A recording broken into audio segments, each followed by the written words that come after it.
Hey everyone, welcome to another edition of PaperRenee.com, and today we're going to make a card using some brand new paper I just found this week at my scrapbooking store. It's from Imaginisce and it's called Animal Crackers. It is really cute paper. I got this one and this one. They're double-sided paper.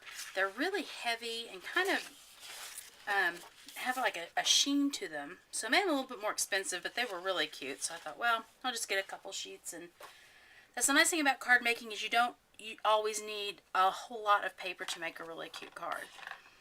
First thing we're going to do is we're going to stamp the sentiment on this oval.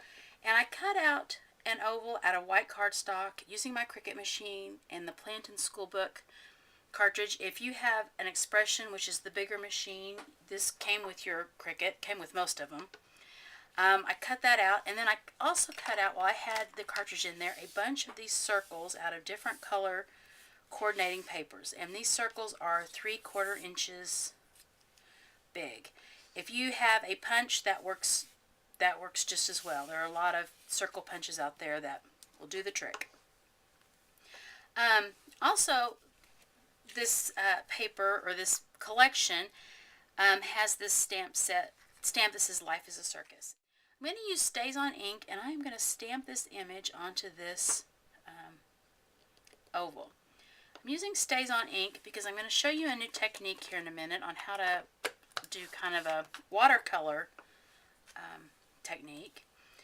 As with StazOn, of course, if you use that ink, you need to immediately use either StazOn cleaner or another cleaner and get that off, because StazOn is awesome because it will literally stay on anything, and I don't really want my stamp to be permanently stained. It's not a big deal if your stamps are somewhat stained. It's not a tragedy. The stamp police will not come get you, but I just don't want it to be overly crazy.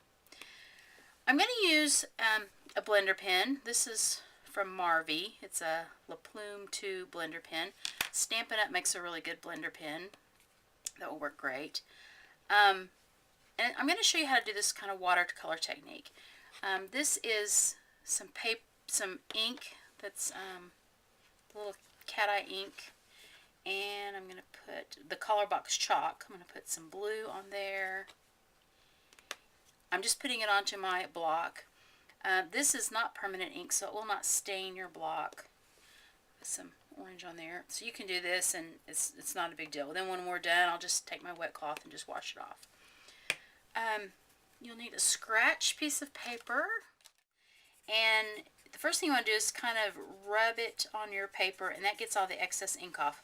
It's wet, there's water in there, and that's what makes it blend and look like a watercolor effect.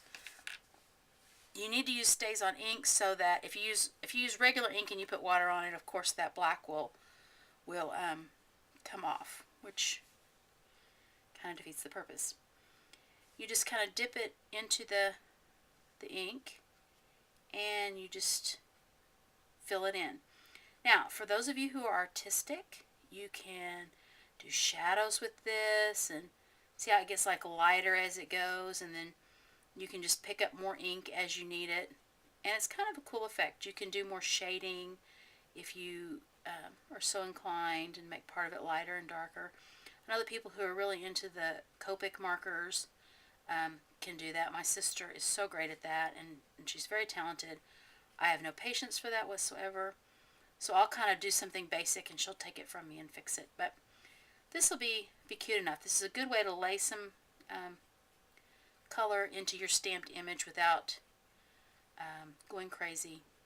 And also, a lot of times, if you try to fill it in with markers, they're too heavy, and so you won't get they'll just cover up the black lines, whereas this just adds color to it, and you can still see the lines on it. Okay, and then to clean it, I'm going to pull this off here. I'm choosing these colors because they're in the pattern paper that I'm going to use for the rest of the card. So I'm going to use some orange, and I'm going to do this hat. This is really cute.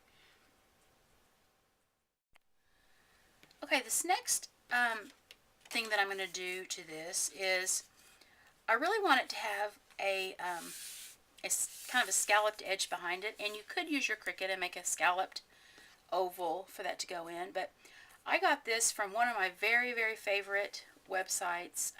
It's kwarnerdesign.com, and I just love the things that she does, and this is a technique she uses a lot with circles and ovals, and I wanted to show you how to do it. Okay, I've got adhesive all around the back side of it, and I'm going to just start putting these circles on the back. I'm going to butt them up against each other a little bit, and it's kind of a trial and error thing. You can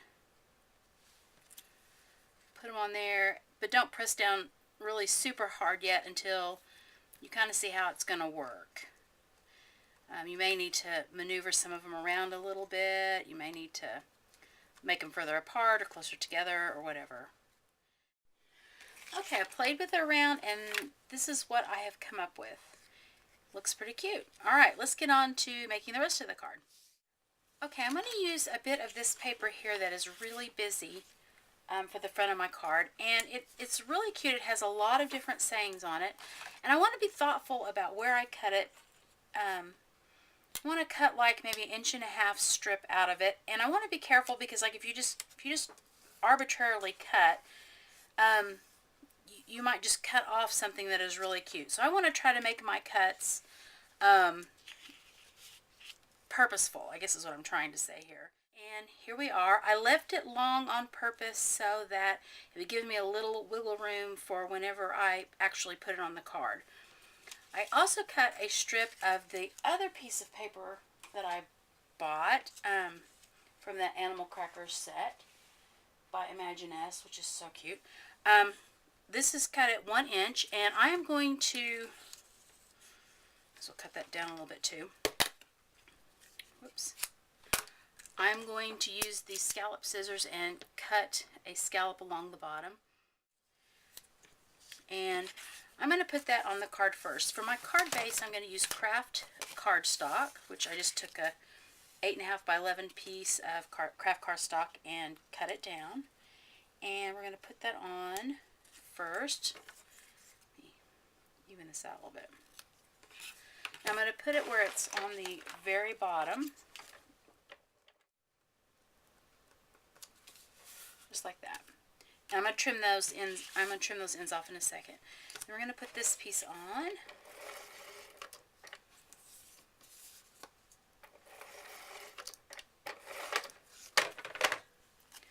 And I'm going to put it pretty much down close to the bottom where all you don't see a whole lot of that, just the scallop. You don't see a whole lot of that paper. I'm going to try to scoot it over so whenever I cut it off, I will be cutting off that pencil mark. Just like that. Then you can take your scissors and flip it over and then just trim off the excess. Okay, there's that. Now we're going to put the circle on there, and I'm going to put it down with my ATG 714. And you can use dimensionals. I'm going to do it this way just to be sure these little pieces don't go flying after I put them down. Alright, there is our card. Life is a circus. Hope you enjoyed. Y'all have a great week. Bye.